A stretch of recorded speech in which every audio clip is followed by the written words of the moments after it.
So I've had this vision in my mind since I was a child.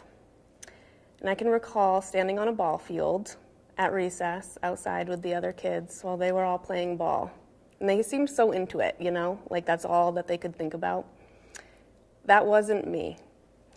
I thought about everything, and I didn't think I would be good at that game, so I didn't even try.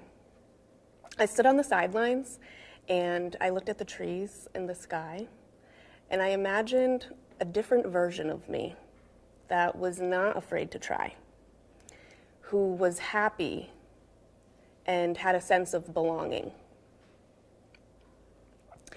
In my early 20s, I was in a full-blown drug addiction, so the complete opposite of my vision.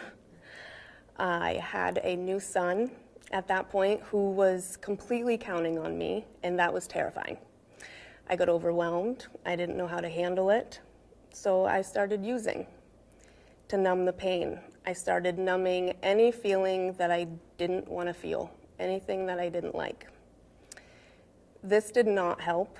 In fact, it was ruining my life, and it was ruining the lives of the people who loved me and myself. I could not stop using. I tried hard, and I was losing my grip rapidly. It got worse, and I lost my son. I was in and out of rehab, jail, and prison, and I had even earned myself the title of a fugitive from justice. I had overdosed multiple times, but there was one time that really stuck with me. I knew that it was over in that moment, and I felt my body fall. And then I heard a very loud and overpowering voice say, "This is no longer your life to take." And then I was pushed back into my body. I took a deep breath. This was soul-shaking. What was that? Did I just hear God? After that, I found out I was pregnant again with my second child, my daughter. And I ended up birthing her in a bathroom alone because of the lifestyle that I was still living. Immediately after her birth, she was taken, and I was placed back into prison. I knew that I had to make a change if I wanted a life worth living. I knew it was not going to be easy, and I knew that I could not do it on my own. So I turned to God.